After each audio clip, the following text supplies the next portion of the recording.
Malawatu i le ava ma le whaaloa le tele. Pa ia o le tāpo inga lei tūlā le tai ao.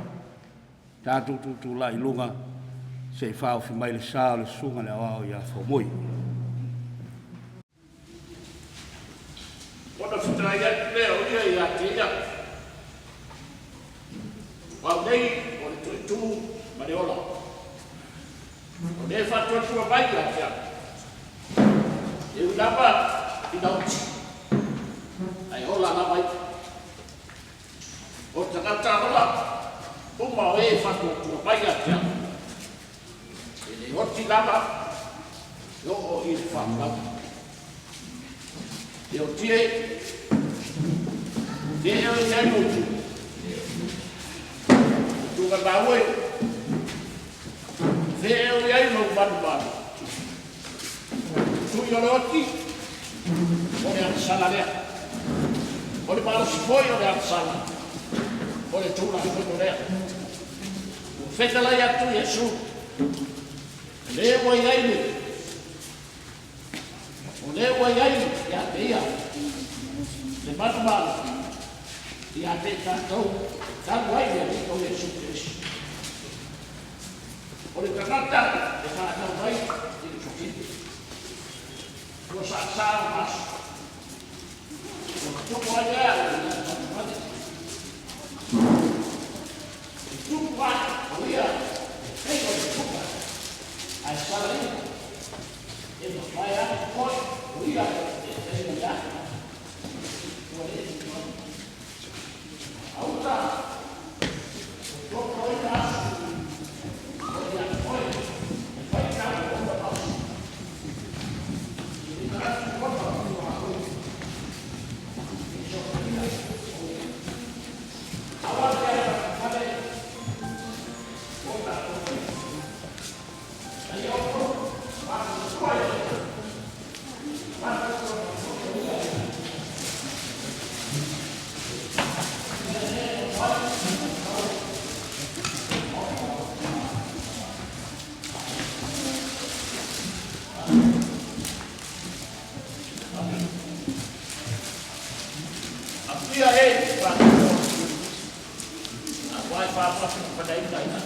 Dele.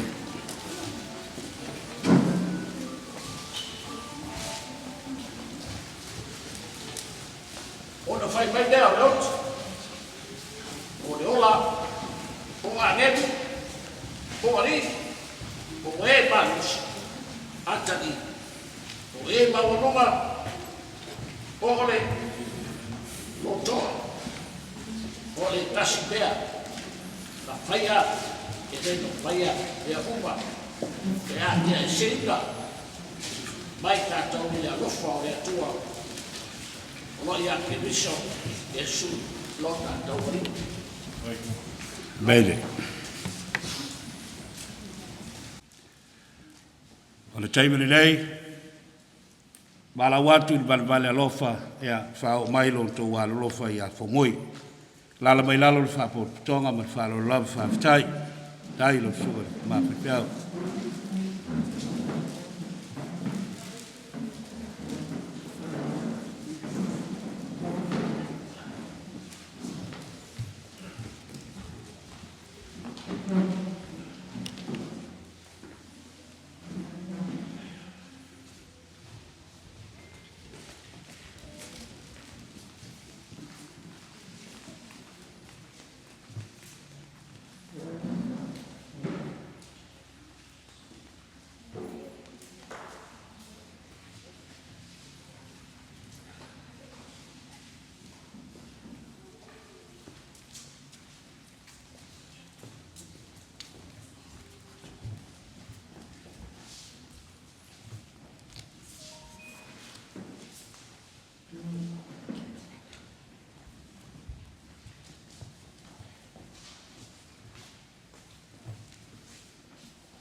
Ya, whamui, nā ua, O atu la mafutanga tina, moli atu la tu wale lofa, ina wai tu ule malo.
O te manatu lewa, mai o na whao mai le malmale alofa,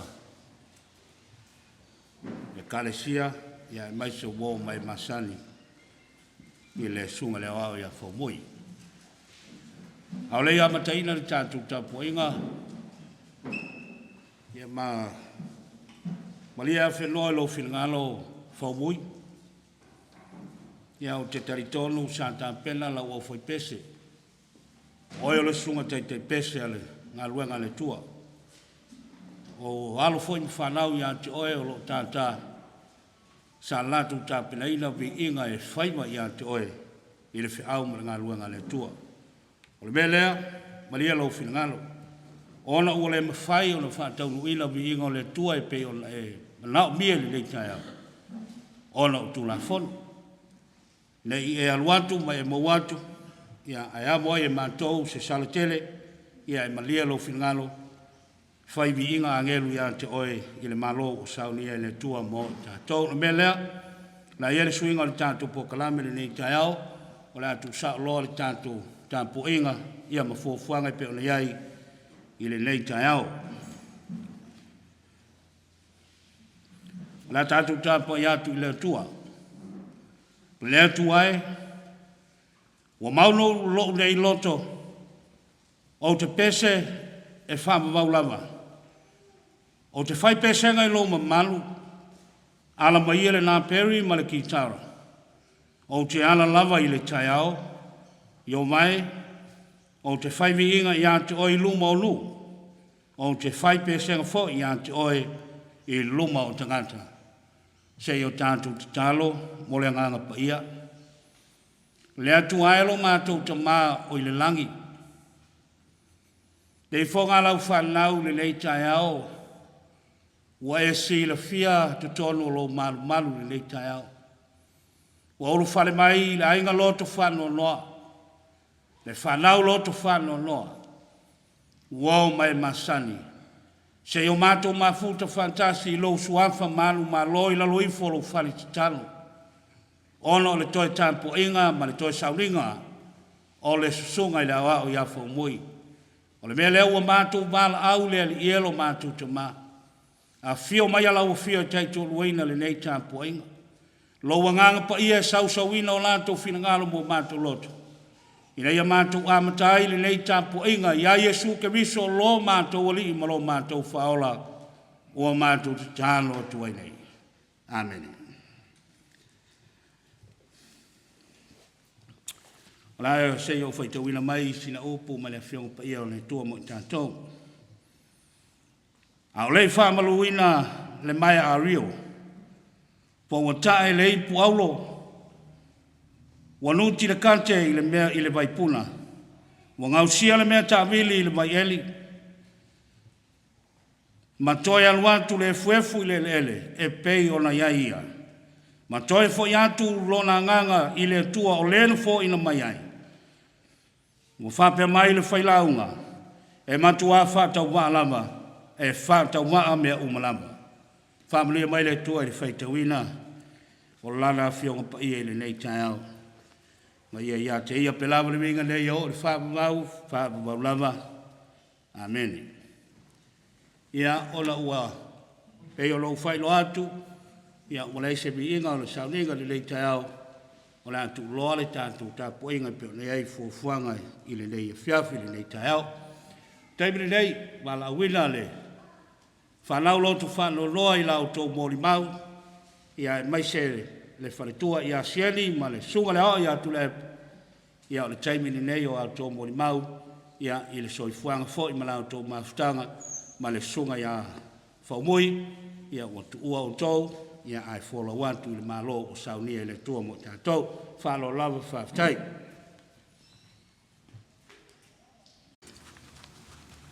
Ia e whanonoa, a wai whaamawhanawhana ina i lātou. Na fua ina mai e Iova, wa ave e se ina i Iova. Ia whaamanu ina le suafa i Iova. Le o tie, o whea o iai lo tui. Le tuunga maue, o whea o iai lo manu malo. Ai whaafetai le atua. O lena te fua ina mai. E manu malo ia te e tātou. Talulo tātou ali i o Jesu Kiriso. Le uawa malo whaaloa lo te whaatalofa atuai. Tātou mawhitanga i le nei tai au. Susunga i whaawhengainga mo lātou whalitua. Pa ia i le kale sia i ona vaenga ese. Whaapea le pa ia ma le mamalu o sa mo o mawhai ona tātou mafuta i le nei tai au matangofie. Ona o le moli mauina o le toi aso whau muitu e fua i lunga le funga ili. Whaafitai lona alofa malawan lona anga le lei. Tai file mailo to so i fua ma so mātou ola. O tātou wheloa iai i luma onu. Ai lo tua onu. Ia o se moli mau pupu. Mole tuangane ia whau muitu i fua. Whai langi le fōlaunga. Soifua na whanau pena soifua mai o ia i lea so tolu sifuna tasi o ke topa, a feiva se lau ono sifuna le lua. Ua maliu nei o ia ua 5 sifuna le valu le matua o lona soifua. E atua nei le 5 sifuna le iva. Lea so tolu sifuna tasi o ke topa i le tausanga le nei lona 5 sifuna le iva. Le peto e tolu ia vai aso ia o nauli atu leo lona as whanau.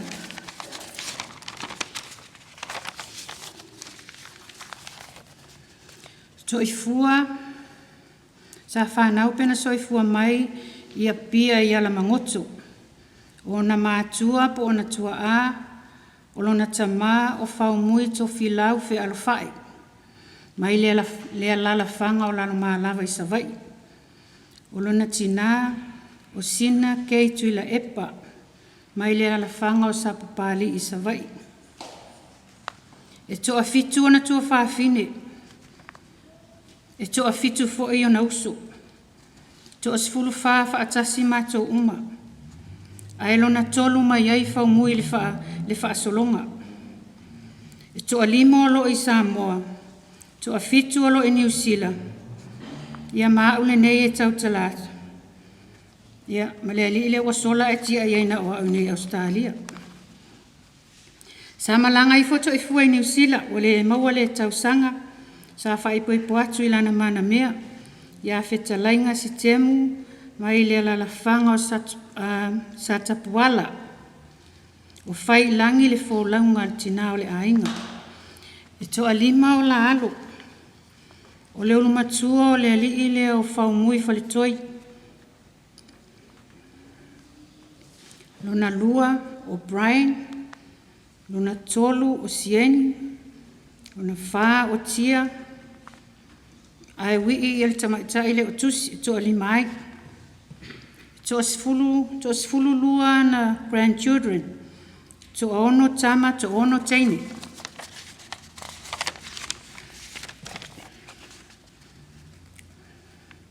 E ale whaumia se moli mau.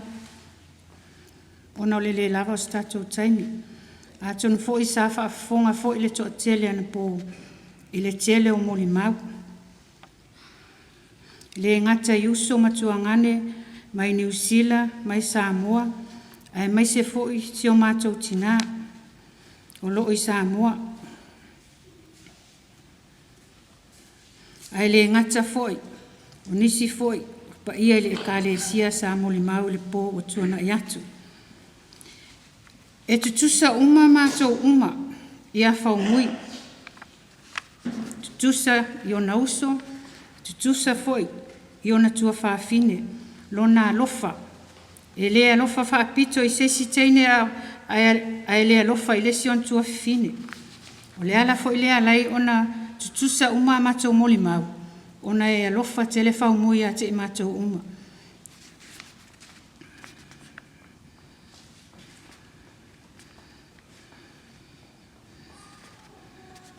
O ia se tangata e loto alofa.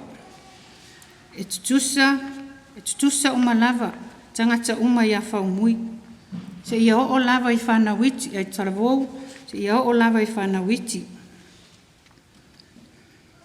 Tinga ana i loa e whaumui e le lava sana sele. Ai vili mai loa le matotina i Samoa se me manawai.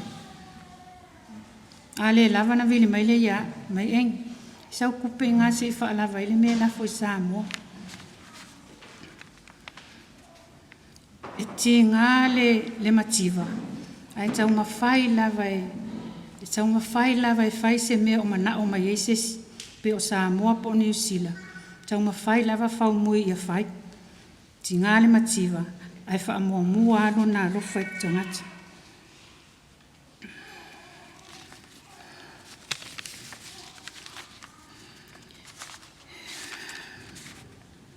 Pe alu whaumui.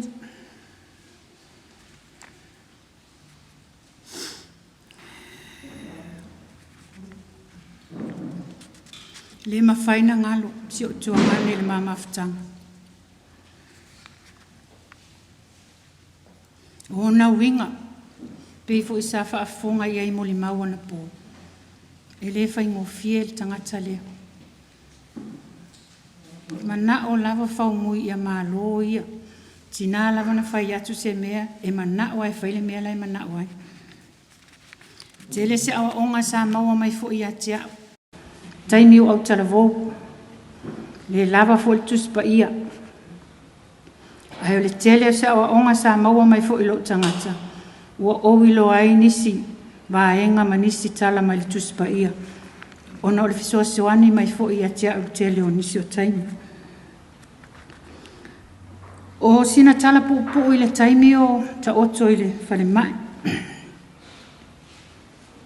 Tu sai lua masina o whaata otolia pia i le mauta ngase o na o mai sa iai. O le taimi ua vili atu ua le lei. O le taimi fo i ua vili atu ua paale le lei. A vili atu o fia pe a wha pe vili atu lai maa losi. A ei fo le taime vili atu o wha alongo atu whai atu. O la no tup whai mai. O tinga ina. O whai a. Si au ke kaukala mai wha pe ngā. O ngei lawe ka kalo aku. Whai o kako ai ngā a koa. A o le kale sia. Ka kalo aku moro mai. Wha maa losi. Ka wivi. Ia. O male nā vai yaso. Toe o le siva yaso ta vira tfo e wha mai. Engi, le wo manguia, le wo mawhainga watu fo e le mal. Una aise mea aima, whapuika i le le. Le whai mai fōma i le lopo ke aku vai yaso lea. Whaku ia vi ia le li. Talo sia ia. O nā lua ia lea.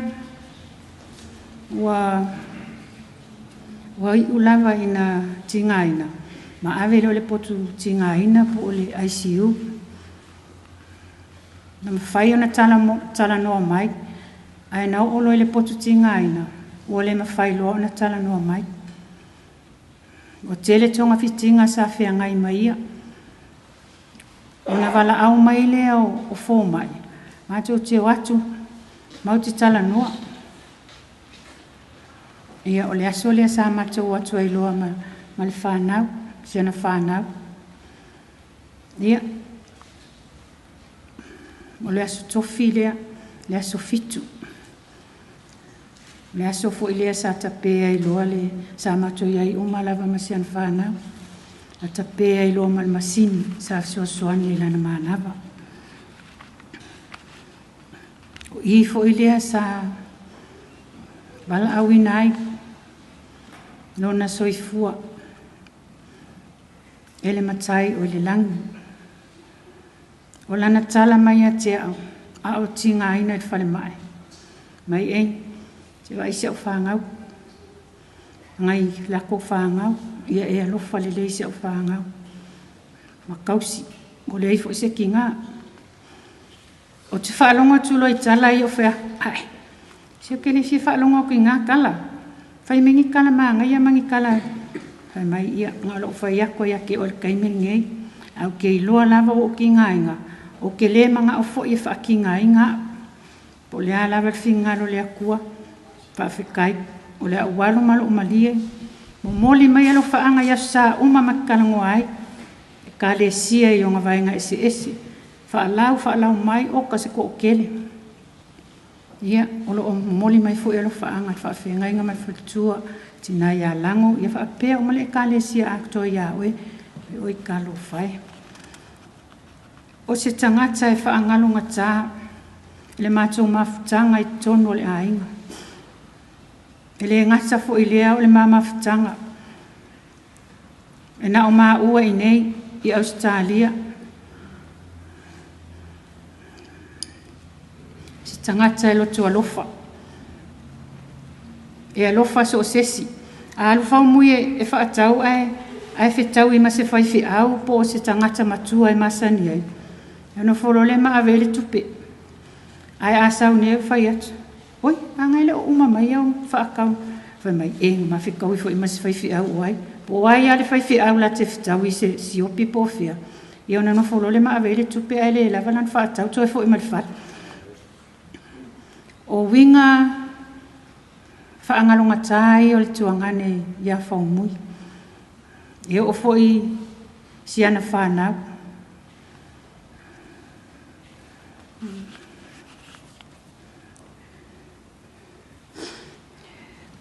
Sia o moli mau pupu lea, ona e talua ia uti fo le tatou taimi. O lo o fia moli mau fo ia nisi o le whanau. E lo whangia e le atua. Ia iana whaamanuianga, lunga i sunga i whaawhiangainga mo latou whale tua. Pa ia o le ekalesia. Ia e le ngata fo i lea, pa ia ma le mamalo Samoa. Mwhai ona tatou mafuta i le nei aso. Moli mauina lona toe aso. I whaamanuia mai le atua, i tatou mawhitanga i le nei tai au, whaafitai.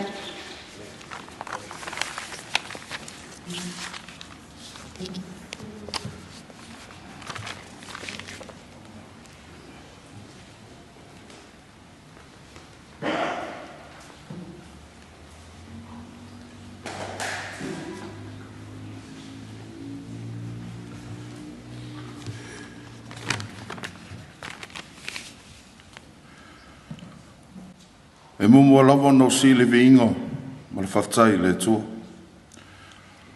Whaftai le tua lona lofa ma lona ranga lei. O te whata lofa atu sunga whawhengainga ma lato wharitua ma le nofo alu. Sunga au ma lato wharitua. Sunga tui a kono ma lato wharitua. Whata lofa atu se tato tina matua i alang. Whatalofa atu se mātou e kāre sia mea tua. Whatalofa atu foi. I wō o mawhai ai o na tātou mafuta le neita e au. Whapitolo whatalofa atu. Le sunga le tō ina i a whaumui. Ma le whaletua ma le nofalo mai Musila. Whatalofa atu se mātou a inga mai New Zealand ma Samoa. I se mafutanga ma se mātou tamaa. O le mātou tamā, se tamā lofa tele. O se tamā whinau tele. O se tamā loto tele. O se tamā tausi a inga.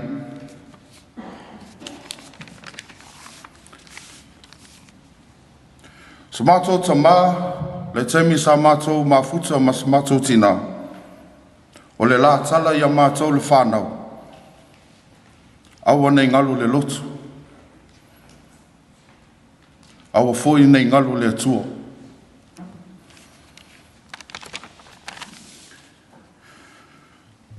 Sa mātou ta mā, e tele ana ka leni. Ai tasi lava ka leni, ua aufem nao e shea ma outou, e le nei tae au. O le mātou ta mā, sa ta alu laka pi uni. O lana tūlanga o le laka pi uni. O le futbeki. So number 15, fullback. My dad was very fast. Taimi se o laititi, ua ofi manao, e ta alo le tūlanga la lea futbeki. Ai o ona o matua, ia, o le mawhai no ta alo futbeki. I will move my out luma le forwards. So my brother Brian was the only one that can play fullback. Dad, yeah. Whaftailo wa lofa. Whaftailo wanga le lei. Whaftailo tau singa le mātou whānau. I maise o grandchildren.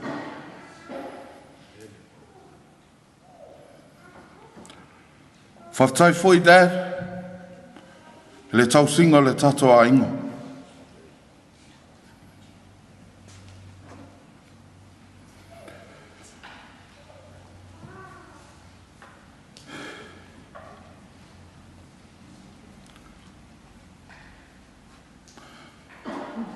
So these are the words the last time I spoke to my dad. My dad said to me, son, I'm so happy. Son, I am very, very happy. I am not upset with anyone.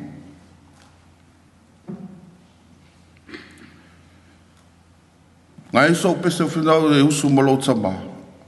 Pa ole mawhai o na usu e lau pese. Yeah. Dad, we love you so much. We are gonna miss you. Now you can be with your girlfriend now. Dad,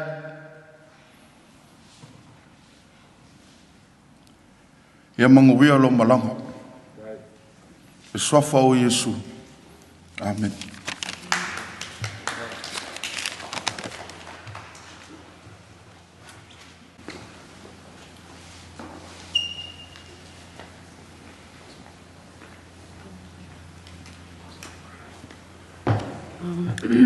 God is good. All the time. Okay, I'll try not to cry. Before I start, I'm going to do my mulimau in English, or I might remix it a bit. First things first, I'm Dad's favourite, always. I don't know what to say.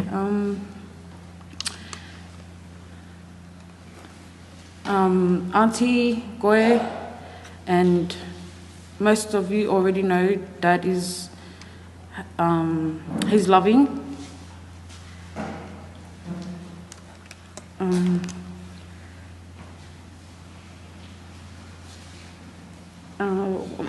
He has ways where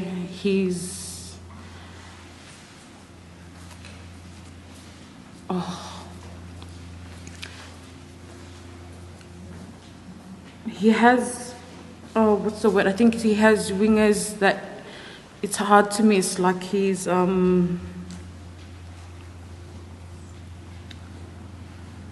He's just a perfect dad. Well, to me, he was. We were best friends.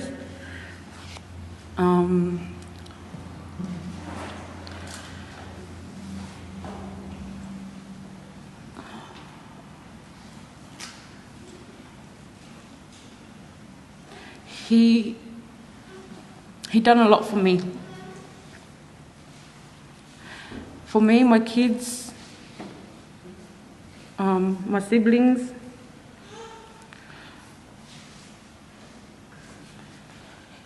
he was strong. He fought till the end.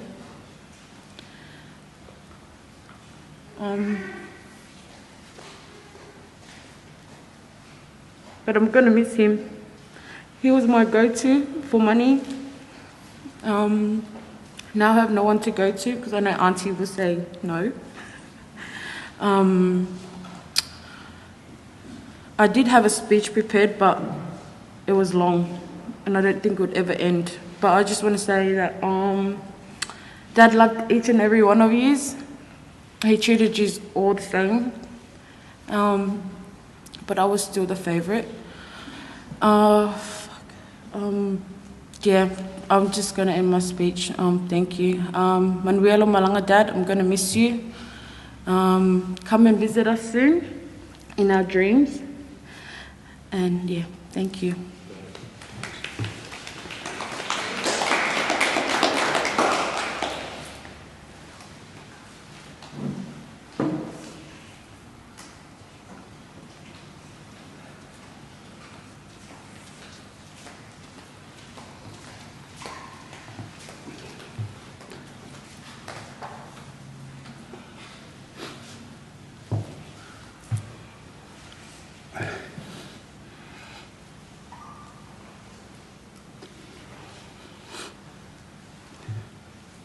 Hello, my name is Brian. I'm the second oldest. I'm my dad's twin. Everybody says, but the black version. Thank you, everybody, for coming today.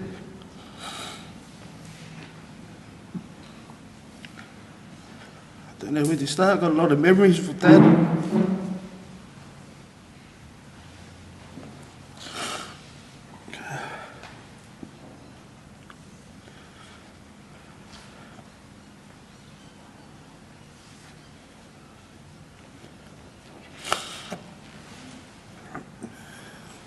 All I'm going to say is, I miss you, Dad. Don't know what else to say. I've got a lot of memories. And thank you for everybody for coming today. Manuelo Malanga, Dad.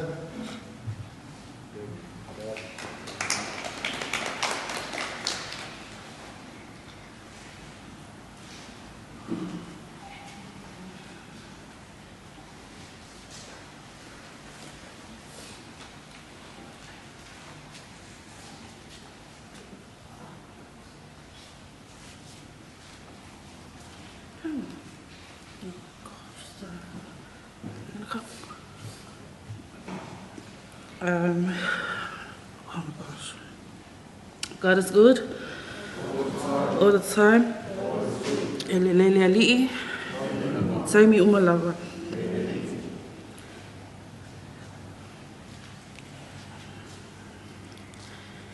Trying to have a strong heart to do my speech, but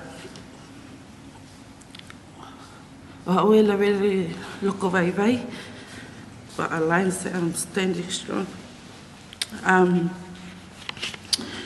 Moana si atuli we inga mawhawhitai le atua, I lona alofa, malonanga lelei, mawhai e ona tātua whāta se ei a wale tai mawhutanga mawasio matata mā. O ua le longa tolu le whananga sio tama. O foi o te ingoa ia ma Auntie Engi, both Samoan and English. O le mā mawhutanga masio matata mā, o se mawhutanga fia, ma mawhana. If you know, you know, you just heard Gia. She said she was the pele. But doesn't mean he treated us differently. He treated us all equally, e ui e kau o langa pele o kia. But deep down, his real pele is my beautiful baby Sai.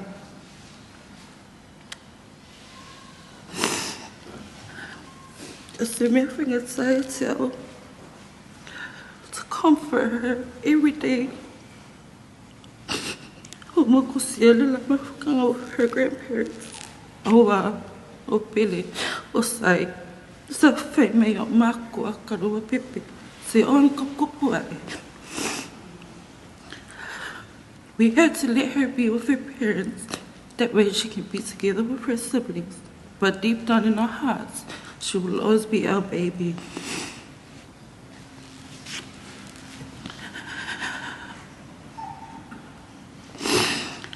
Ai o te tala noa o ia i le maua mafutanga masi o tama. Le maua mafutanga. E taimi e ma ke fia ai. E foi kaimi nga ke e ika ia ke au o le o ke la bea le kamale o le whalong kamale o Sky. Ai o langa oke mai, malanga whasi mai ake au. So then I will know what is right and what is wrong. Pa ele mawai e lawa lunga alofa, ia ke au.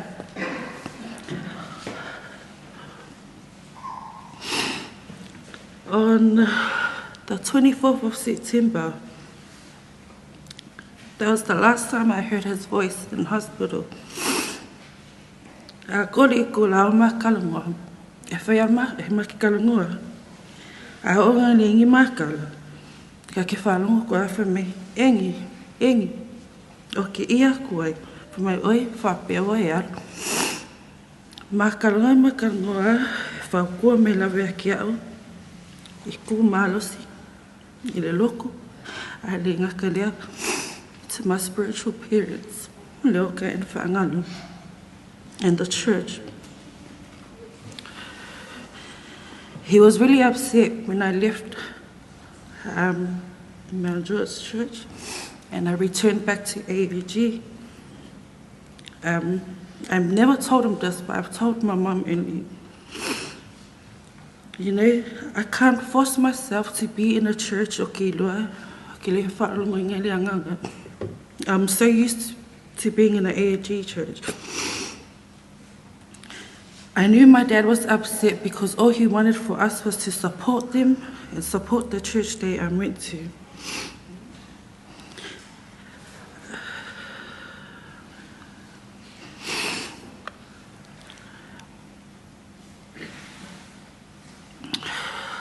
Before we ended our talk that day, if a mea vai whalengang whangau la iki, gelea nga o maua mawhali. If a mea vai whalen mawhali, vai le mes vai se me lang whale ki o leang. E ngo whale mai, pole mai lawa lang whale.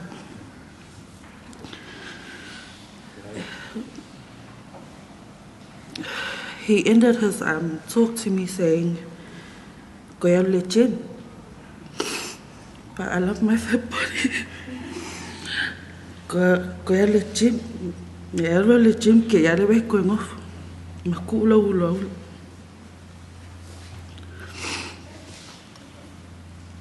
As we were saying goodbye, he was saying, "Whaengi, I love you." And that was the last time I heard him say these 3 words. E whae ua mea alma karango. E koe whamea koe wili langa ati, koe wili aku yanga ia. If you ever had any relationship with my dad, he's all know he treated us all the same, especially with the little kids. Dad, sauinga ea. My heart is full. I'm happy. You're happy. But it leaves me so broken. Go back home not to see you there. Yes, is it good? Manga wako whapea, we manga. But I sorry, I am. I know this is what you wanted. You wanted to be with Mum. E ua o me rei tūla. E whaamawai ai, ma whaato wha. Whawhitai mo me uma, I le ngalo o e tamā. Tō whaina oe, le tamā pele. O māli atua, o mālo le tau. Lau lupe, le le o sola I le langi. Tō wha oe. O awanoa le whaitutoa I le langi. Mana. Tō whaina oe, si o mato tō mā pele ina. I love you, Dad.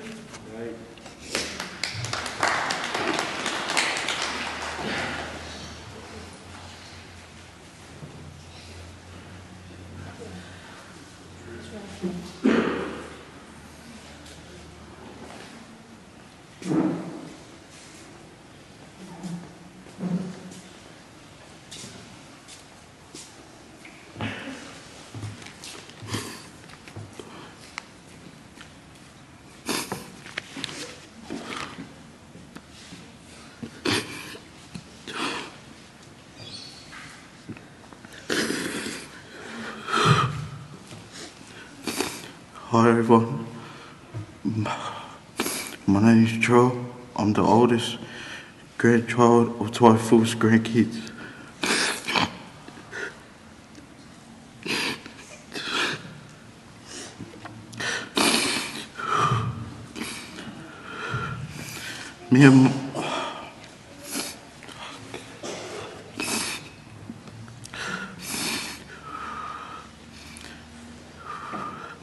Me and my papa shared a very special bond.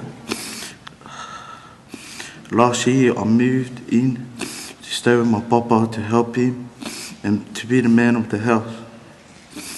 Everything he needed, I was always there. From going to mow the lawn and to even just doing daily work around the house with him.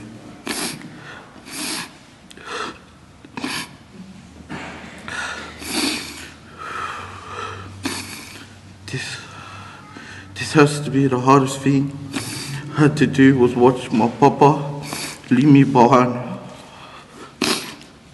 But I know he's with Nana now, and he's at peace and in no more pain. I love you, Papa. I will always have you in my heart, and I will never forget you. Tell Nana we say hi, bye, Papa, and fly high.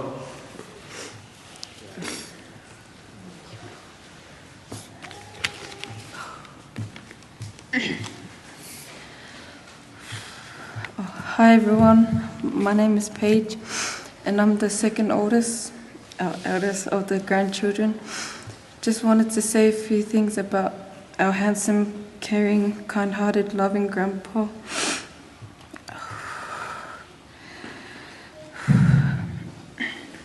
Our grandpa was always a person to make sure we always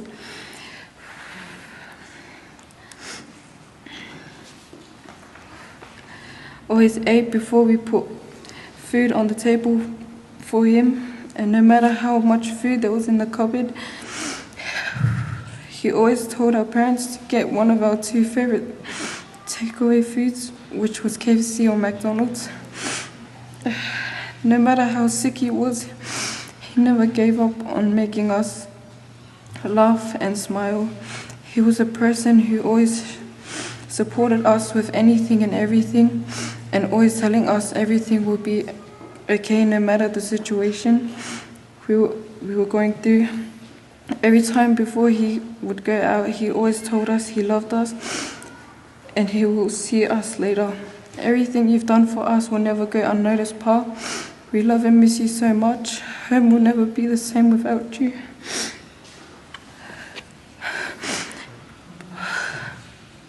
Kisses to the sky. Tell Nana we all said hi and miss her so much. Manuia lo malanga, Pa. Love you always. P.S. Auntie Tia was always a favorite.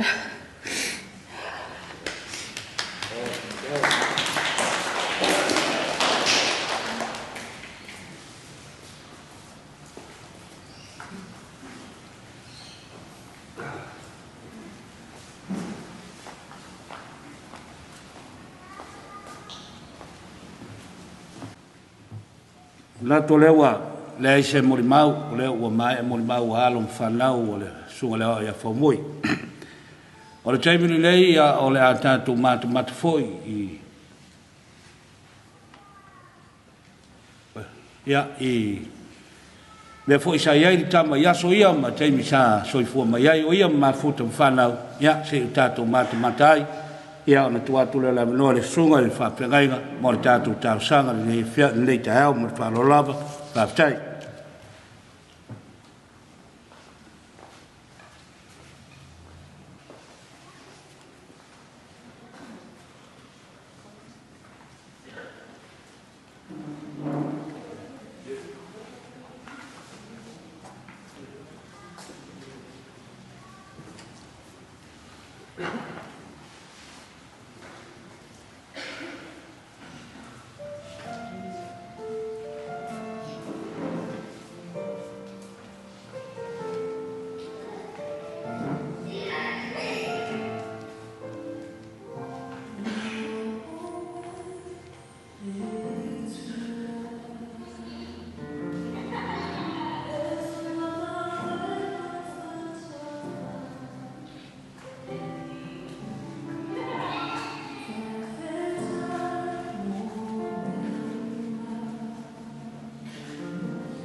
o te mana atu o le au mo.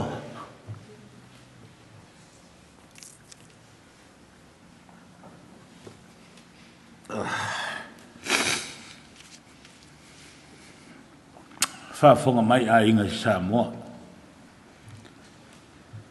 Ai mai se leo o nā le tua lea whaumui. Whaafonga whai le tamā matua i New Zealand le tina whaumui o lo soifua mai i Samoa. Ma le silava tangata ua nātou whanongolongo. Mori mau tā ua le whanau le nei tae au ono le mawhutanga ma le au le whaumui.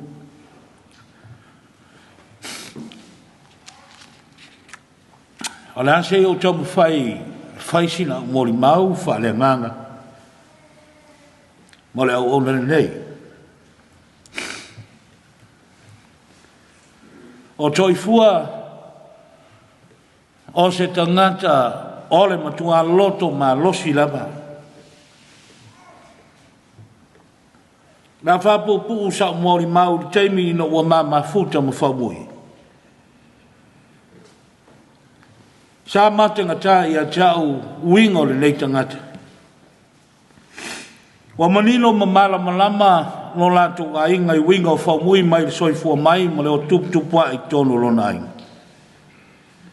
E ina ua iai te tonu o le whanotanga le tua e peo na uaunai.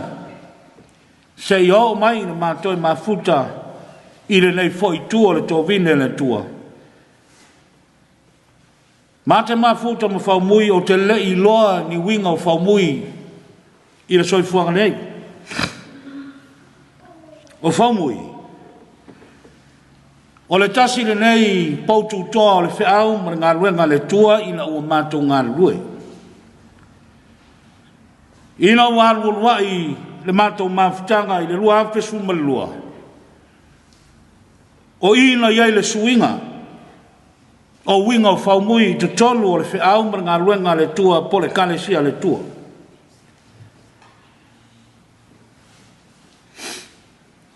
E le ai se tansi ese se tala whaumui lesi, ese le tala whaumui lesi. Mai lava le tina matua le toi utai o le kalesia i alango o naita mama tutua le au sino o le kalesia.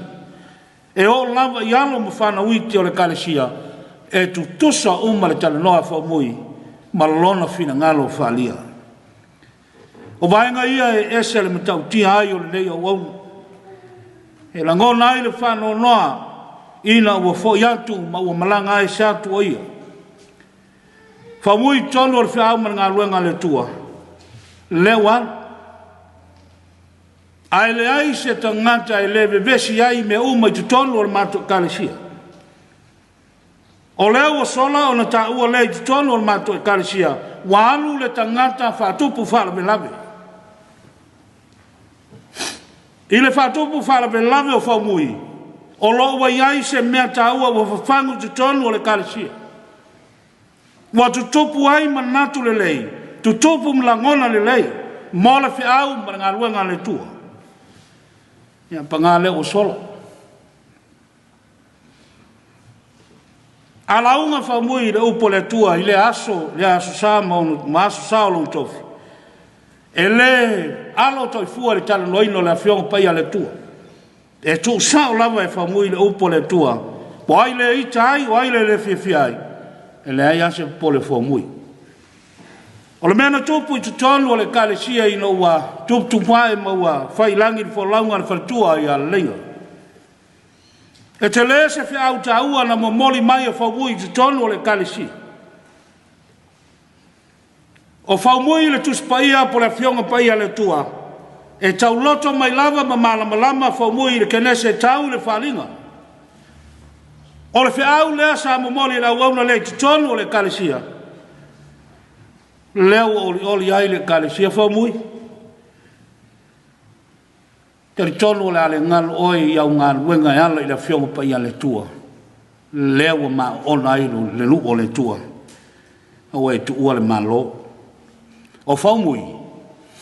Au tarawau a o ngā susa, au whaipese o le mafutanga tama, e o lava le mafutanga tina, e o ai na ia e whamui, pe a manatu ma whalongolongo ia whamui, e le tala whea ngai lan whalongo.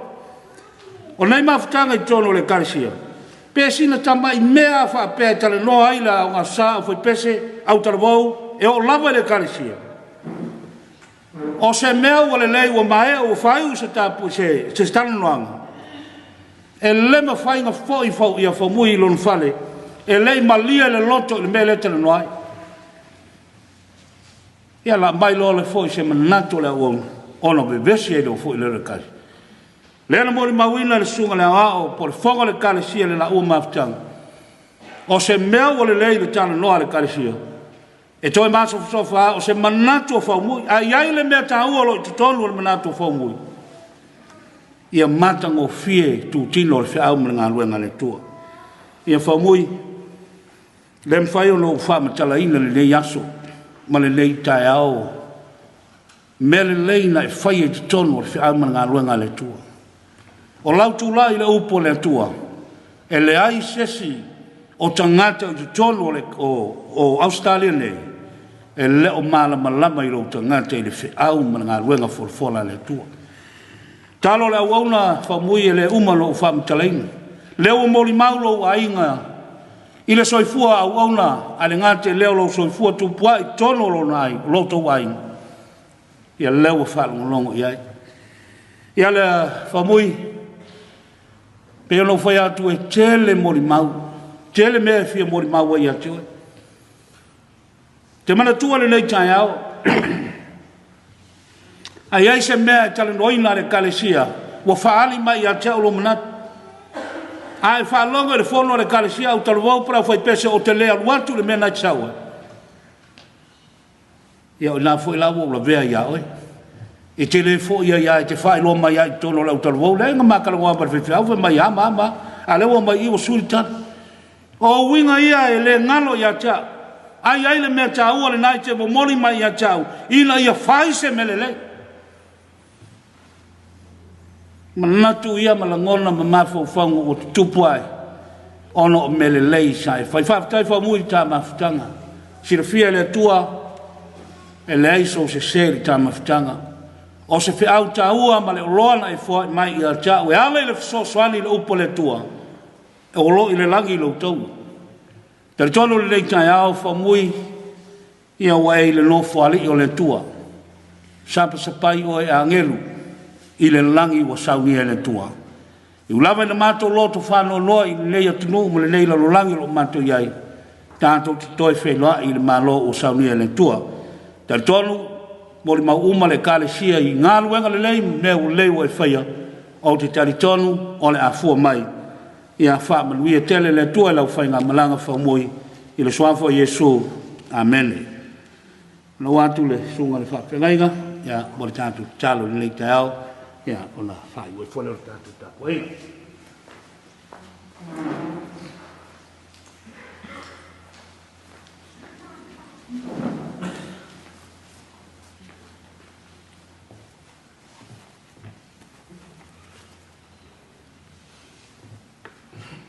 a puno mai lo wao o pai tatu talo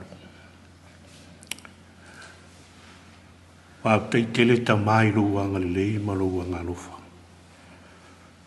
ma to wa ia le to file mu ma le matango fio le nei aso o le to aso muli muli le o la wala au pa ia lo ma to tu po le aso fia fia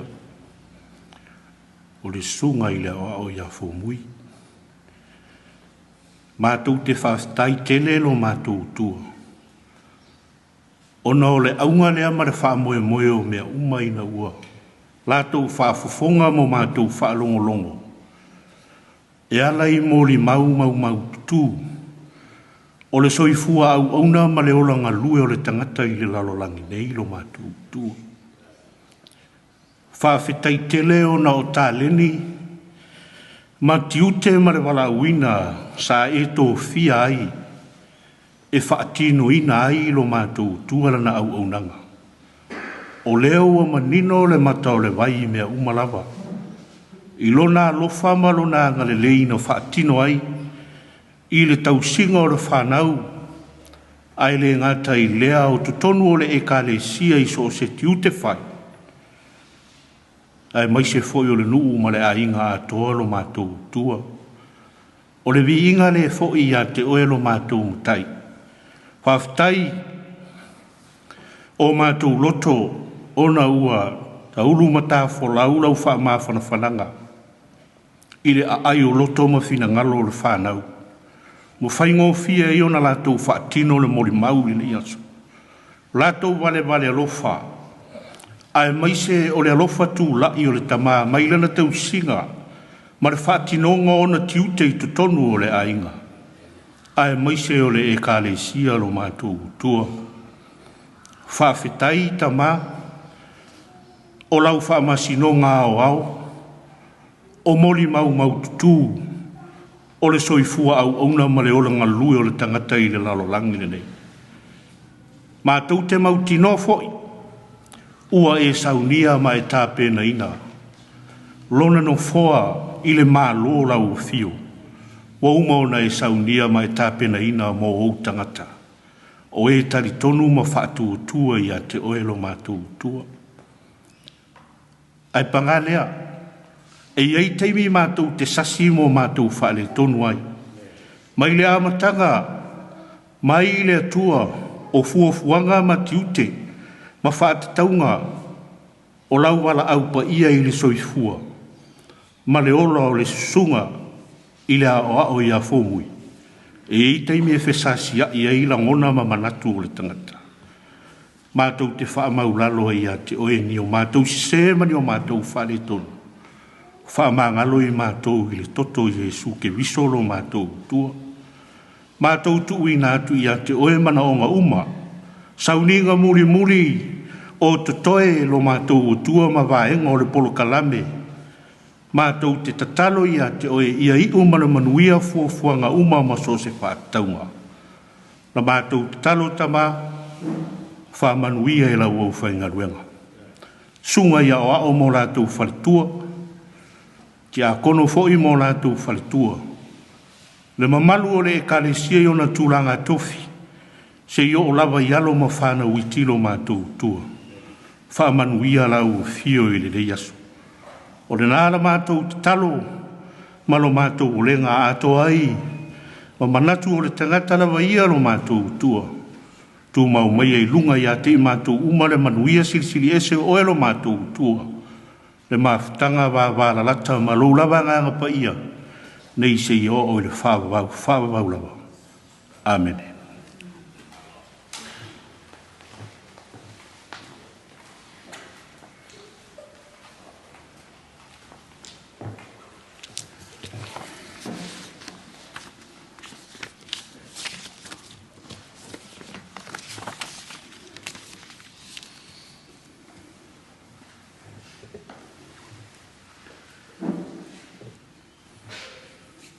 Nei tātou tā apema, moli atu le, tino whaumui. A tātou te lei whanongolonga le upa le tua i le nei tai au.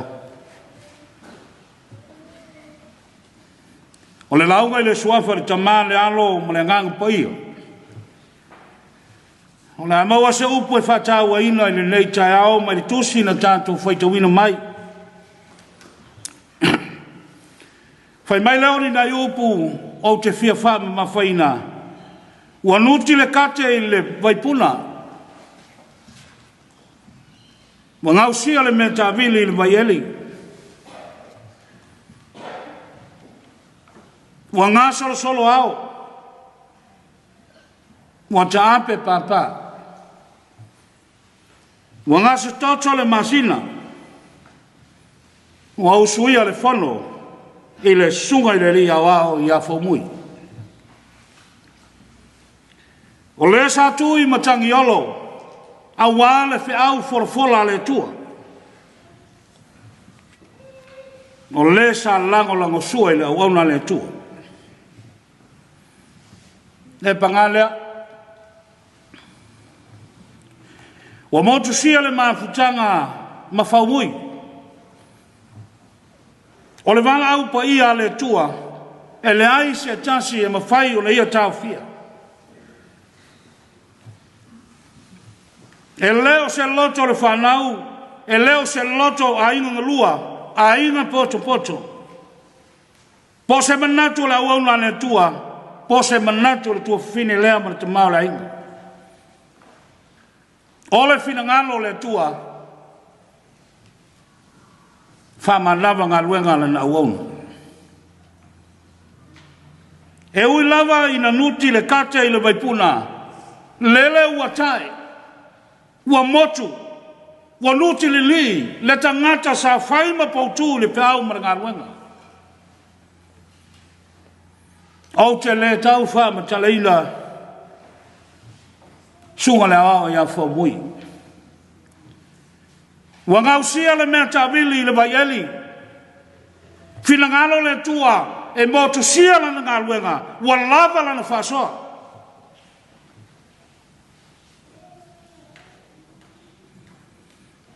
O malanga atu wha mui. Wa tau masua sua lana ipu. I le wheau mana ngā luenga le tua. O le finangalo le tua. Wa maliu se tasi toa ai tutu mai le si tasi toa. Wa mali liu toa ma maua upenga le taua. Ta lofa i le awauna sa tulai le wheau mana ngā luenga le tua. A tonu o leo mala wina whamui. A tulai mai se si toa a wale wheau mana ngā luenga le tua. Ta lofa. Ne ala leo fai mai le fionga pa ia le tua. O le mea leo le a fo ia tuai le fuefu i le pei ona iai o ia. Toe fo ia tu lo na nganga i le tua o le no fo ina mai ia. Le la tatu atu tu inatu le tino fo mui le lele. Toe fo ia tu lama le ele i le mesa iai. Ai toi fo ia tu lo na nganga. I le na fo ina mai. Whanau loto whanau noa. Leo wa whetalai mai e sukariso. O te letu ua o tau o matu oti. O te sau i ate o tau. O te iai fo i ate o tau. Le ainga whanau noa. Whanau ia fo mui. Whanetoi. Prai, tia, sieni, ai mai se tusi. O se afu fine pele, ia whau mui lea, te mai tai o sai. Whai mai lama ia, si ona afu fine.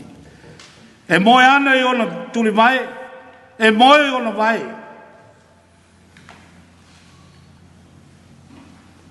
Ia o tō mana tua lau tāla di le yasu. Fai o whamui o lona loto o le wheau maranga luenga le tua. I o tō muri muri, i o tō sāma mali i ona tūlanga mai. Awa nei o tō whangalo le tua, au fo i nei o tō ua le wheau maranga luenga. Tūlai mai sesi o tō o le whanau whamui e muri muri. Sei a whātino wheau maranga luenga whamui, na whaia mo le tua malona whingana. Leo a whetalai mai le tua, o te letu ua o tau o mātu oti. O te sau i ate o tau. O te iai pēr i ate o tau. Whamalosi le nā, a inga loto whāno loa le nei tai au. Ia tauia ina ia whioa le mano le nganga pa ia. Songa le whai whiau to ina o so me tua whawhine. Alo ma whanau i Nusila. Mai se le tamama tua ma whanau. Le tina loto whāno loa lo tāpua i mai matangi mai lo tātou o tino o Samoa ono o siana tama o tuk malo ia wha mai se atu le ngang pa ia le tua ia te oe le tina le nei tau. Ia anga whio mai le ngang pa ia le tua wha mawhana whana i o tō whinangalo mo tātou loto pe atu ina atu le wauna i tono o tunga mau. Ia wha mai se le ngang pa ia le tua mai e whai tātou te tari tonu tō tū i e sum malu malo mai. Whapenano mai e whatasi tātou le tua mai ua momoe ono o le suafo Iesu. Whamanuia mai le tua le nei tai au i lau whawhonga ia whamui ia manuia lau whainga malanga. Fo iatu lau to maa o le langi o le na wina mai oe e ala e whaia lo whingaro. Le suafo Iesu. Amen. Te manatu la whai wina le tātou saulinga le tunga mauri nei tai au. ma le whaalo lava whaafitai. Ia, tu ina tu le tino le tātou, te maile. Ro sa.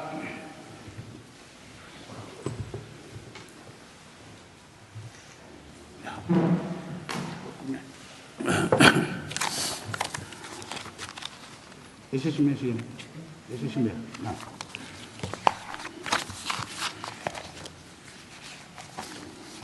Ja, und so.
Satani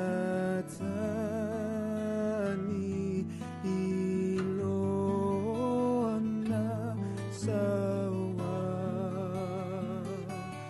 o tele to ila loia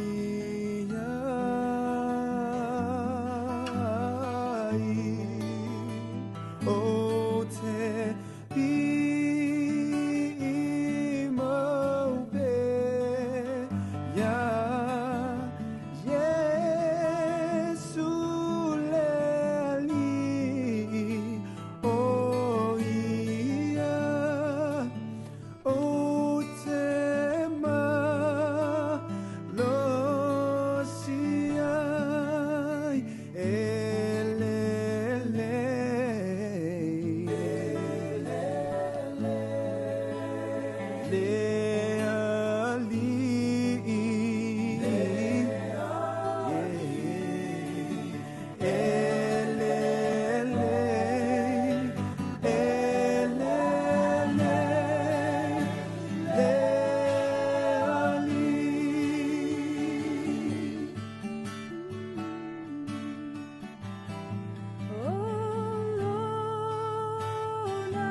It is well with my soul, my soul.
Amen, amen, amen. Amen.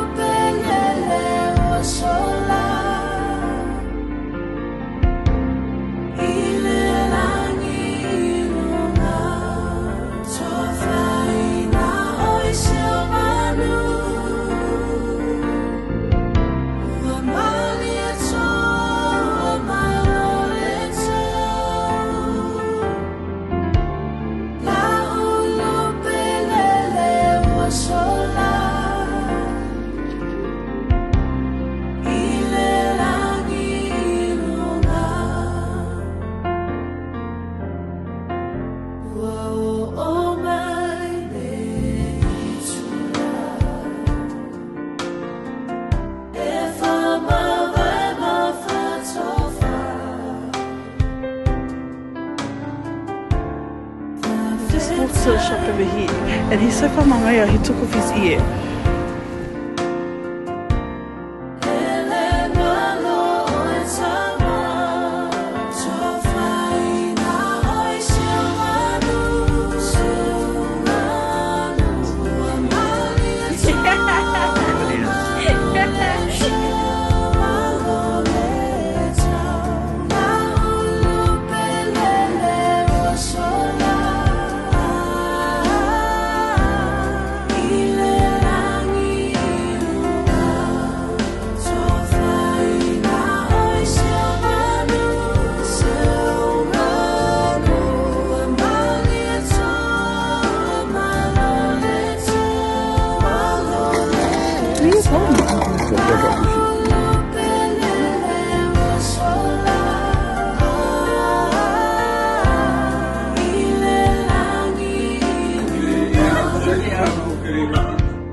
Lord, I would follow thee,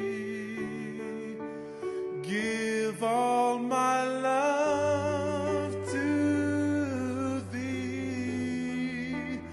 I would do for you all that you ask and more.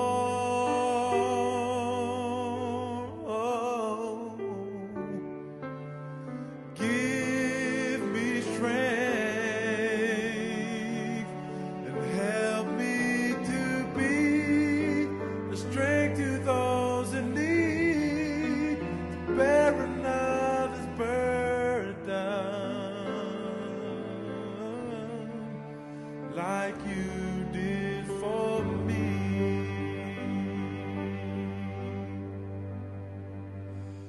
Yes, I am willing to mourn with those that mourn, comfort those that stand in need of comfort, bear another's burden that they may be light. Oh Lord, help me keep you in my life. Oh Lord, help me keep you in my life.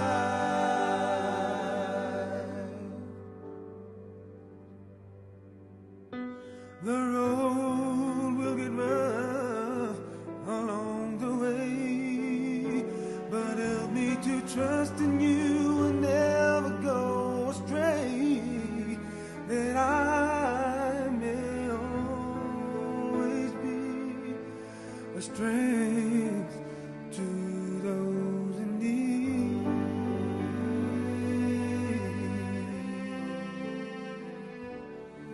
A new beginning is near. Let them know that you are always here to guide them back to thee, where forever one day we will be.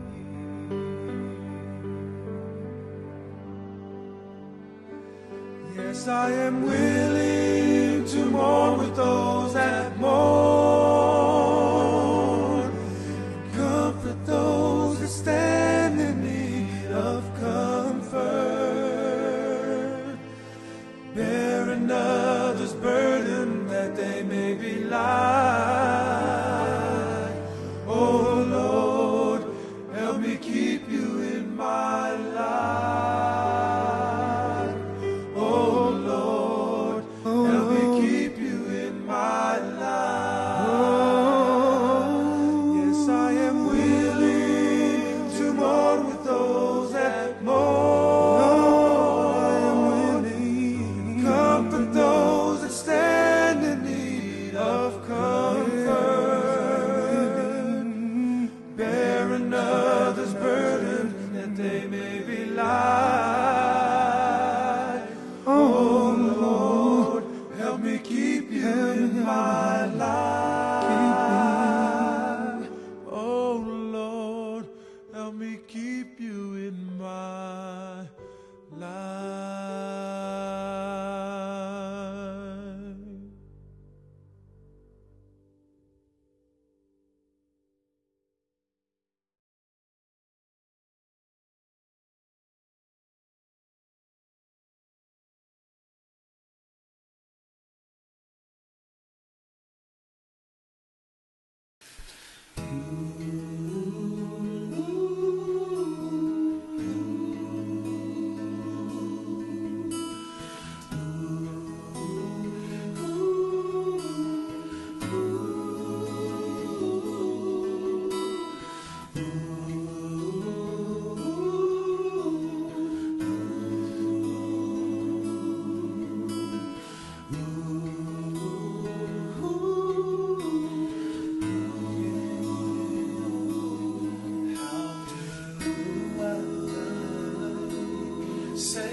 the good times that made us laugh outweigh the bad.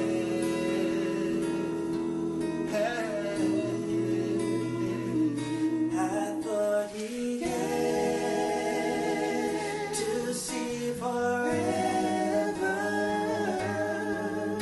Forever's gone away. Yeah, it's so hard to say goodbye to yesterday.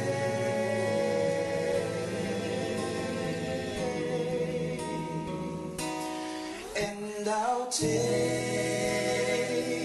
with me the memory to be my sunshine after the rain.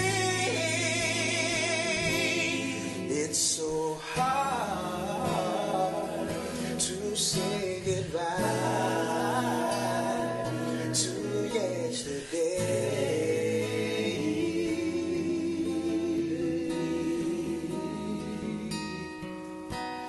Yesterday,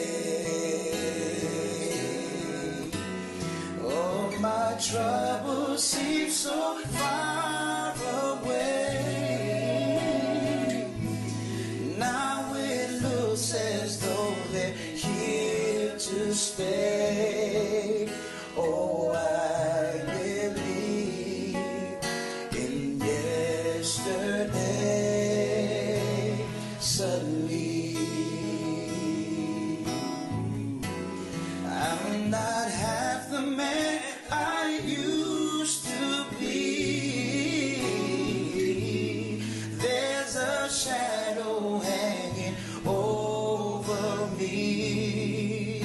Oh, yesterday came suddenly.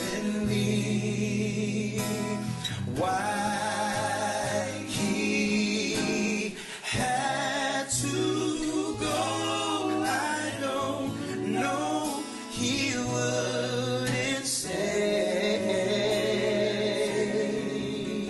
I said something's wrong. Now I know for yesterday.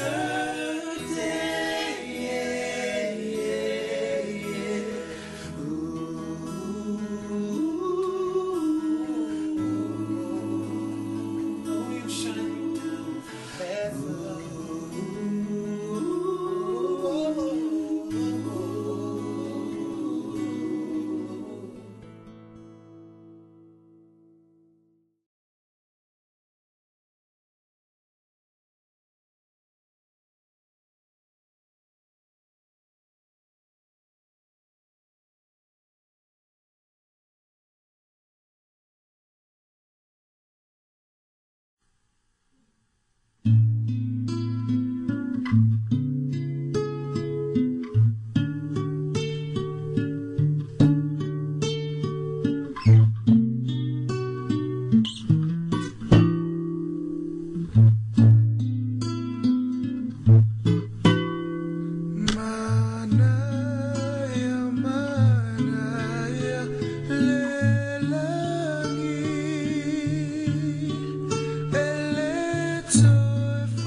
sweet is the heavens. Leave all of your cares behind. How sweet is the heavens. There'll be no more tears to cry. There'll be no more tears to cry. And let's so far.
Amen, amen, amen.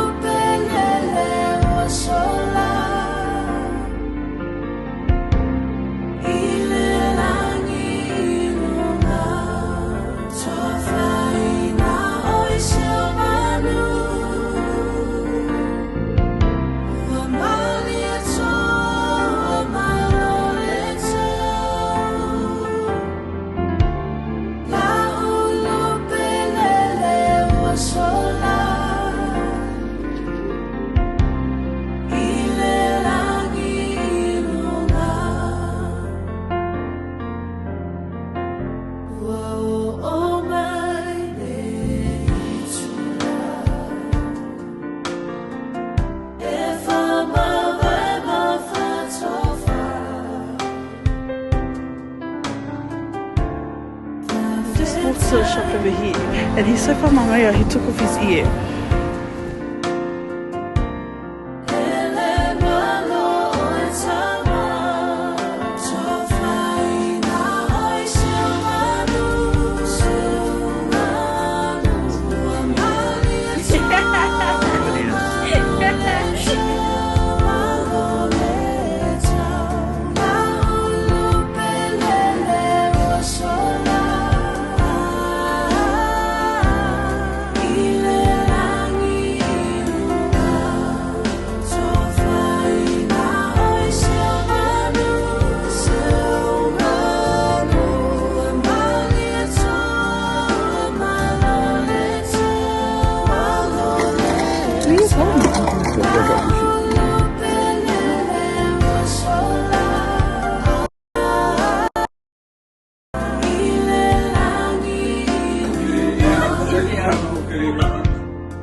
mo le tātou te mai ia whamui o le sunga i le au ia whamui. Awe te whewhe, o au le mua ma le muli, o le ola nei lava sa uoti, o te ola lava e whamau. O whoina mai e Iova, wa ave seina e Iova, whamanuina le suafo Iova le o tie, o wheo iai lo tui. E tūga maue, o wheo iai lo manu malo. Whapitai le tua, lena whoina mai le manu malo ia te tātou. Tālu lo tātou wali o Yesu Keriso. Ui whoina i lalo le tino lo tātou. E so nei.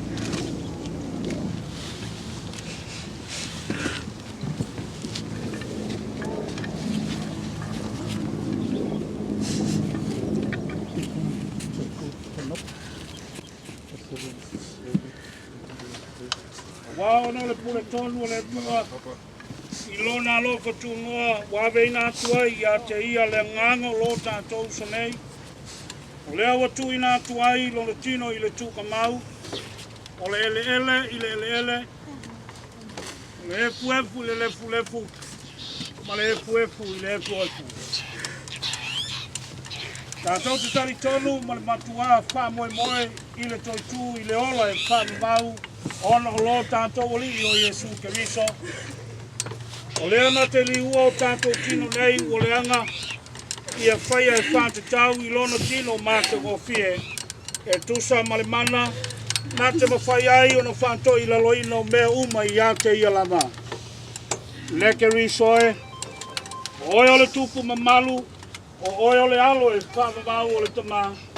Kai malu malo i ki ngā le oti, ona whaavano ina lea e oe o le langi mo ta ngata whātou tō malava a muia e uoti oe uoti o le li o le lava ua wheta lai mai ai le nganga ina ua lātou malo lo i a lātou ngā luenga ti ngā o le mea lea o tātou tui nā tuai lona tino i le tungu mau ono le lofo tu noa le tua o lo tātou whaolutanga o ia lava nā te au maia o ia koi, nā te toi au tua. Tātou sumai le pese, māsani ai tātou te pātou pātuai.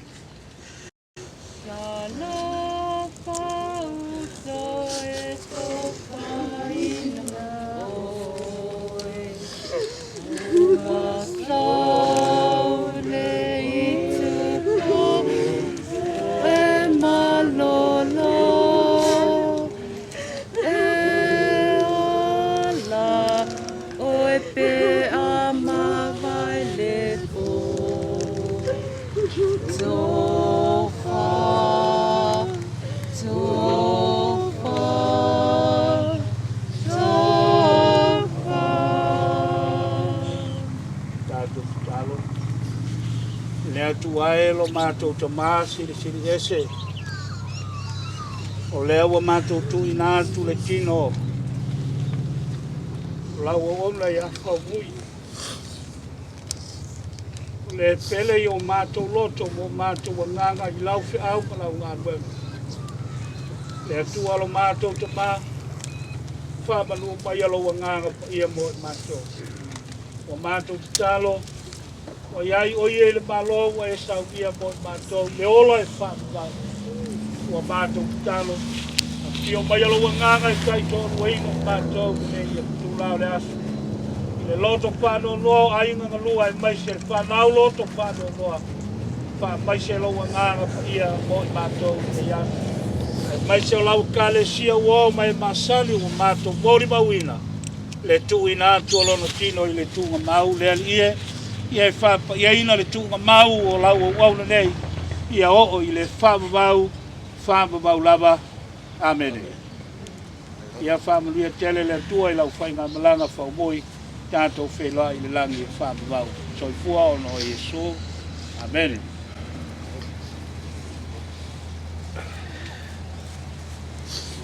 Au ke kaikongu o lea ua paifole o mapa pumalai. Aua le sunga Pa'u aua lausuga le kaikai le fa'afegaiga. Ae kaigage fo'i le ngofo a fa'afegaiga mo lakou falikua. Le paia sa uo'o aua o'a'o mo lakou falikua i le paia le ekalesia. Ngofo ki a kongo mo lakou falikua. Paia le ekalesia i vaenga ese i onga i kuvai fia. E ka liu ai o ka poe le ngei kula le aso. Ai o ke karikongu. E fale lo kou finga ngalo i le fale o le atua. Ma kou ke wha maruru aku. Onga oanga o kula fongo ale malo mo lako puipuinga. E ua, bima vai ia, ma le maua se soka inga. A wā koe aso ma koe kaimi o whaumui. Ai o mako wha maruru aku. E kala le umai le kou ngofoa vai loloa i lalo le ngā whale ie sunga i whawhengainga mo kou wharikua. Pe a kafa o kou whingalo. Kai mai se foi le paia le ekalesia i onga vaenga ese le paulo le la. E ngā se lima mi nguke i le ngei aso. Pe a kusa mo kou whingalo. Ia, sei, wai po ai se kasi e pau. Ia se ingaki a wafo ia le. Ngā luenga maea, mai longa a makanga se iau o mai longa whai unga. O le ngei waku ifo, ia le sao, whau mui, o le kou wa o sosoangi, o le kako uso o le kuangangi, o le fionga ia whau mui, i longa o li sanga, ma le awa ma le whaaloalo. Ai. Ia. Le wai, lai te sa ngoa i ruku. Na walo fonga sai ma fonga ka mole po ye ya na lua. Ya mo ye do manga. Ya na ta ko na mali an kau kai. Pap kai. Ya. Pap kai pa. Wali nge ya so mai pa mo mo le ma ko so ku le. Ya fa fonga pi ya. Ya wale. Le suma o pau. Ya manga fa lot. Ai.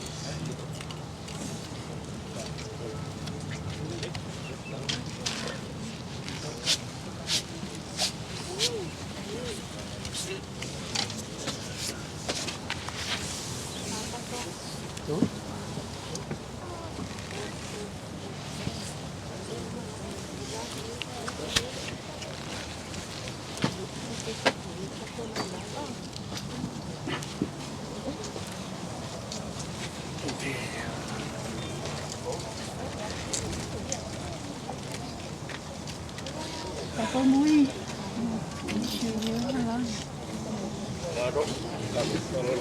Le koe maea le whala oko i le whaia o ni kāpoa wei. Ai o ke pākulau whai. O whapoi la au kumangu. I le ngei kai ao ni ungalua. Kulaunga le su i susunga i whawhengainga mo kou wharikua lau sunga kai kai. Mai se poi le waa se lua. Ia i ku o le kovinge o ngā lulue. Ma kou whaafale le malu ai a wangi a nganga se kele. Le atua malona finangalo. A menge.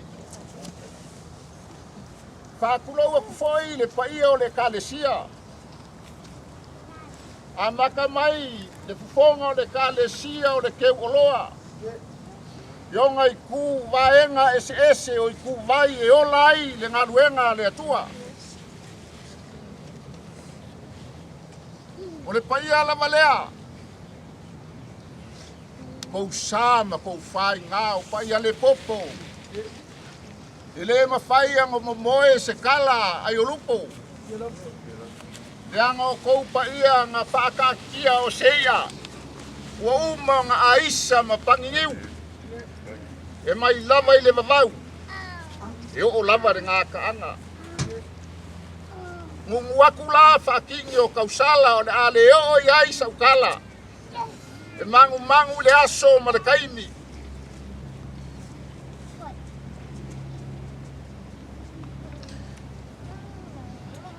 Whaasanga e a o mako maka i maunga. E o mai ai lo mako fesuasoaku. Paiau mafofonga kau mumboni. Paia o ainga ngalua. Ai mai se Paulo ngafa. E malu ai le ngei ainga.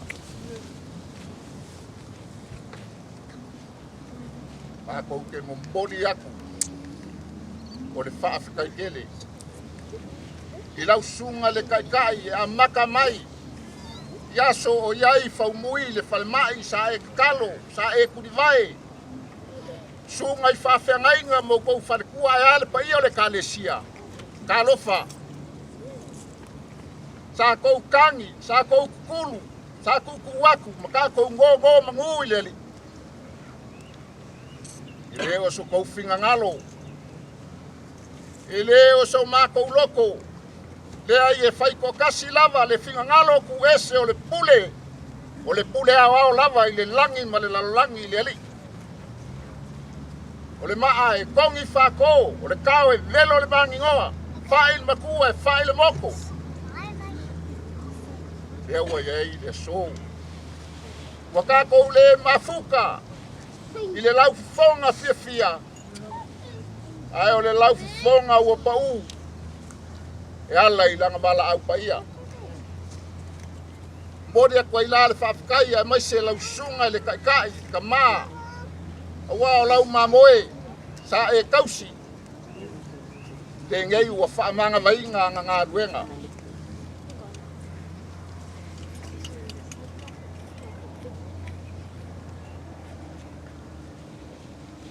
E lau o le fiso a lau o le polo e ala e kasi le maunga e olo. I le kākou so o kanga mai le li. O se mangaku vai leo ai urupo. I le fisila inga, ma le fisila whainga. O Kulakoa, o Samoa, o Paolo, o Sama, o Ngafa, nga sau sema e malu el ngai ainga. Se ua mako momori aku o le whaafikai. I le kou a lofa ma le kou wanga le lei. I o fo ngai aso ua maualungai. I le aso fau mui. I le kou poko ma ku whakasi o kou whinga ngalo. Ai mai se. Se manga o ainga ngalua ngei. Ua maualungai le aso. Whafo ili ngai le tua. Ai whapengei saukala. Ulo ngā langi e fia o Samoa. Ngā o whamakongi ai le o kele iai saukala e mang kele po kalame o laso. Ma lofa aku, ua whaangase kou sunga i whawhengainga wharikua e mese pa ia le kalesia. O ngā kula fongo whanmaro, o le aise. Moka po se pōr. O ngā ua le mawhai lava i kula fongo, le ala le whaamaru aku. Ai whapengei. O le kou a fupau ma le kou a lofa e ala i le aso whau mui. Le ingi manguia o ia inga ia. O lo o kakala lava le langi e le puoa e le silafanga le li. O le kou ma au ma le kou milo sia. Se ua ma kou karisa paia whakua e lele. Pau le ma kou kala alo fangia lele. Ko e sa aku, whaakukumu aku, anga ua whaangaunga o inga. I le kou wafu pa u, se lengi pa ia. So se mea ua e whoa e ngei aso. Ia vi ia aineri, ai aua lava i kākou le kangaku. Kong whapela ia lea o saukala. O le akau mawhai aku ia whaumui, ia ingo whaumui. Ai ngā ngalua. Lea se mea ua maua le whoa ia leli. O le mea lofa ngā whaumui. Ia vi i ai leli. Ma wha waua i pea ngā ruenga. I le lumanga. Lau sunga le kaikai. Ia. Ia o se mea lofa whakau waa lea whaumui. E ku mau whawai. Ai sui o whainga. Wa mako le alu lava o ngone mangu i le malai ngei.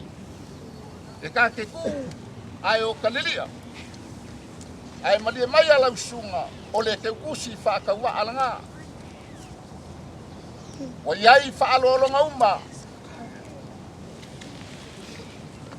lua o le te kusi le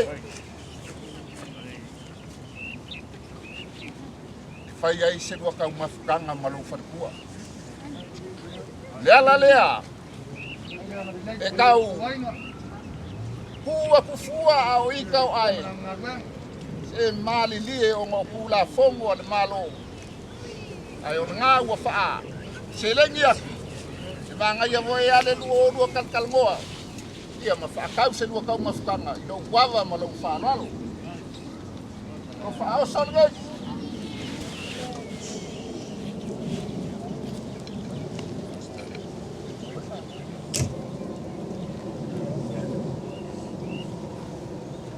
lau sunga leo ka ia me alofa le afamui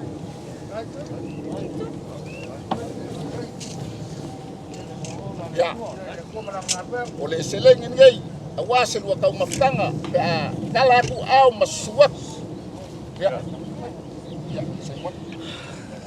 ia sapisu kolea pai mau pai ka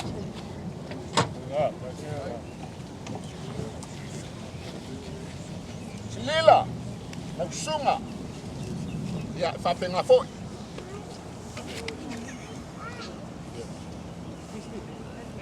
Ya, vale, kau mafkanga lea poises, bole. Ya, vale, kau mafkanga lea, ai wa kako le mafuka foi, ya, vale, kai lea.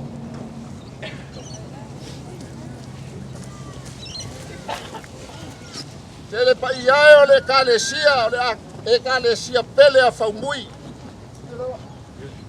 Ia o le a kau faa, kope aku so mako faa makalanga, o kou pa ia mo kou mamanu.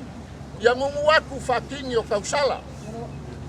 Ai o le a kau mawhai aku ia, ainga ngalua. E moli aku se me alofa faa kau wa.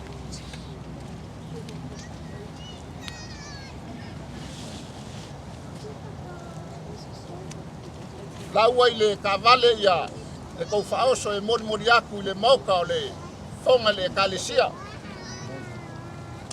Ai, papenga fo i le mafkanga ki ngā. Le kou whonga kau mafa, me uma u kou whawai, ia vi ia le li, ma whafkai atu.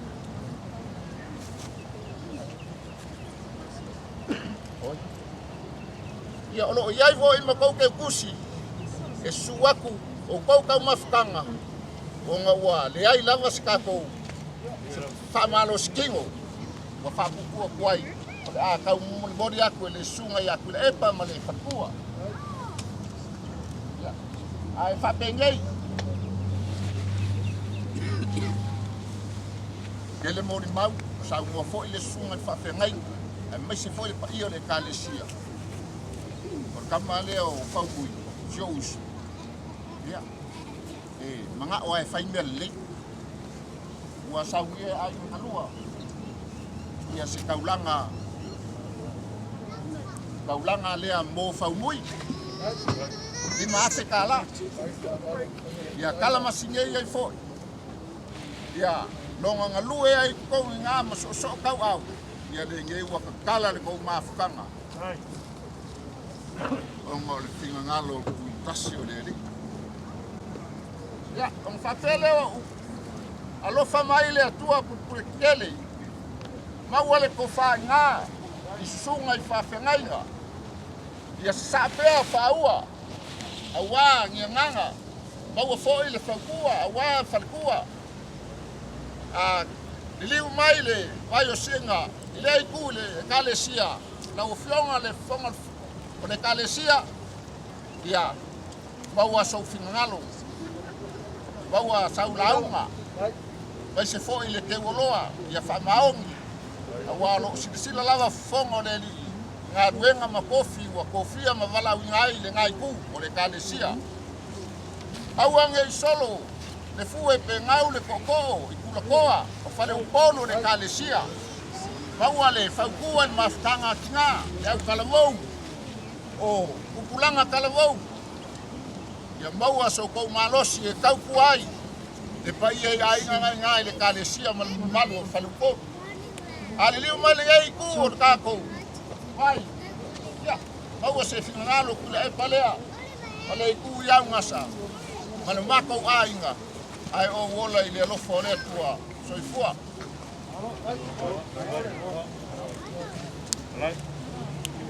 Ko ke mga ko le ua. Mo sa ki le mang mai fia. Ai lo fonga yo lupo fai ma fonga ka mo model ko ia ia nga lua. Ko ba pela sa mako kala nga singa mi ngoke asika se o liwange. Sa isa kasi ba ku sa mako fam kalang. Ya warnge ya so mare. Mar ko malo ele yo ga fa muy. Ala nga fa rot.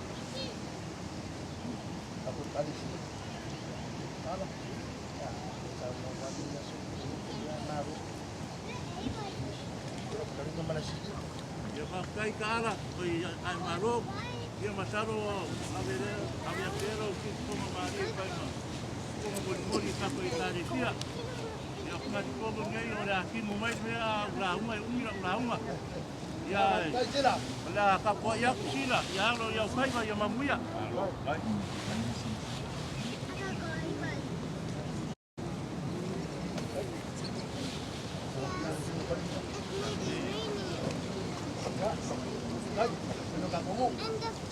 Mga kuala paya le leo ai malo fai ma ko ka molio oyo le kalesia la ne yas por malo e te fionga ya fa muy no le la ngia la vale o moka wala ngia for moka i o waka wala ngia foi for mai wala ngia foi makabai mau kaya fifio air ka mai kai makai ko mare usori fio ya lo ka mare rangi mangafa ya fa pe foi fio ai sa fo mua mango foi ku ainga relangi a foi leo mkangi u fenga mareka Le lava, ai ma o le o lava, ai me le kafa lo whinangalo, ya fa le tua lo ka aso, le ala lava lea. Te onga e sauru ai langi ba. Ya, te no ana la marea yo lupo. E uia senga unga wako ki tia kaukara le asonga ilanga penga kalma kanga maru. Ya, maria maria. O suru le pelu no fa poenga. O fefe mo poe. Ya langa o lewa fa pe mai kulanga le kau. Ya ai lupo. Langa ku funga nge kaukara ko aku jaji ba ngofo ka ba ngofo. Ya mkia mkia ai kuau. Ya le langa ke makua. Ya fa pe lo fa makalanga. Ya paulava le neo ki fia o ia i o whaaro aro mau lunga lea. Pati kai leanga le lei pa ia o lo kou ainga lua. O leo o kou whaaro aro mai pa ia lau whainga ruanga. O le ngaka i palapala malo, ia seling pa ia leo o kou fua. Paula maa kou kakalo, mar kakalo lau whainga ruanga. Ia o ame o kou whaangau ngau, ia lo whangia le kua koe whaakukumaku pa ia o lo kou ainga. Ia o sa maa kou kara lea. Kai lea sa maa kou mangaku ala kou si whale o somua ringa yasu. Ya fa pikai o lea ua. Ko ingo malia fale se lau ya ko fa alo. Ya fa do semak mas mak ko kala. Ya manguia le. Depois yo ko ai ma wala ko fa yo lupo fa pe vot kare nga ya ngasa. Ya na kai la sunga la ya kula epo. Ya mai se pa ya. Do semak kala. Wanga malau fa kala ko wala. Yo pa ka la pa pa la ko ka la si ke la ko malau. Masa pa ko la la pa pa sa ko li pa pa ya. Ya ngalo. Masa pa ko la ngola ke pa lo mo la ke pa ku. Ola le ko sa pa ya pa ku le ala sa pa ya pa ku pe kala ilali. Ala ka ku mo ba ya. Kan ka mo ka pa lo. La folea. No, ai lava. Dai. Kalo. Ia malai silia. Vai. Ai lava. Dai da. Malai silia. Ai lava. Ya la ko ko ba de mai ya wo la. Ai ko ba ko ko ya la pa nga nga mo. Ya. Lama. Na ko fai ese manulonga. Ai. Al foi de caiao. Ngase suma. Kakai, mai se pai o le kansia. Ako whai mia le sauinga le kano lewa kua kwaisio ka kou. Pau, ia o nia tele le yaso sua ko Yesu. Amen. Right. All over good.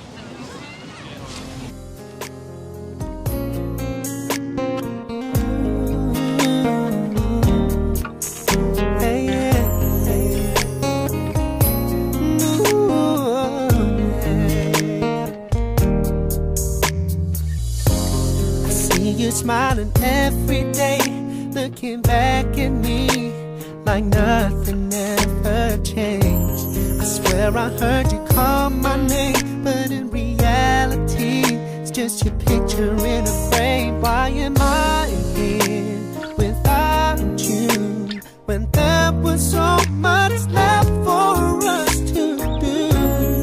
How could the angels come so soon? I can make heaven wait, I'd find a way to ask God if He had made some mistake, if He'd save your wings for another day. If only I could make heaven wait. Ooh. All your clothes are hanging up, not a thing's been touched. I left it all the same. I wish that I could press rewind and go back in time just to see your face again. 'Cause I miss you, I need you. I'm so alone without you here with me. You are the reason that I breathe. If I can make heaven wait, I'd find a way to ask God if He had made some mistake, if He'd save your wings for another day. If only I could make heaven wait. And every night I search for your star in the sky. Lord knows I would trade in my life for a chance to say goodbye. Make heaven wait.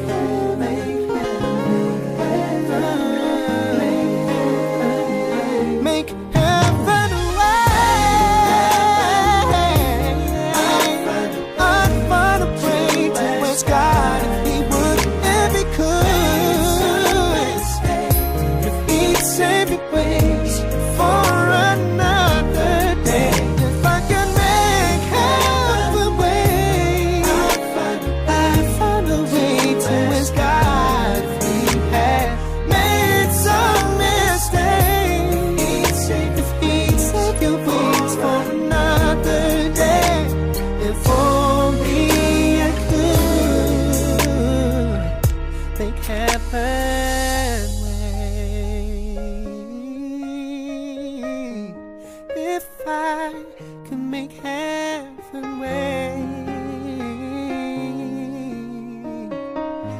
Ooh, make heaven wait. We cry, we cry,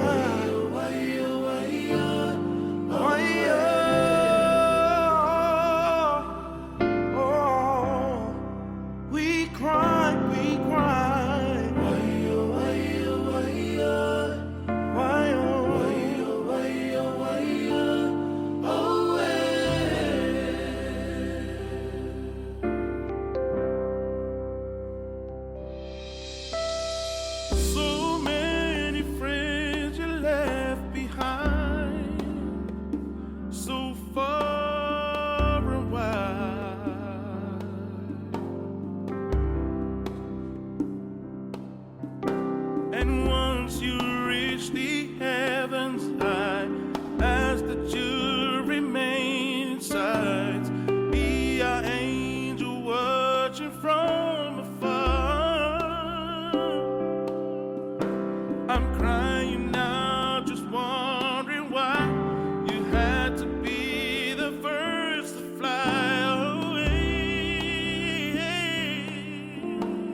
Why, oh, why, oh, why, oh.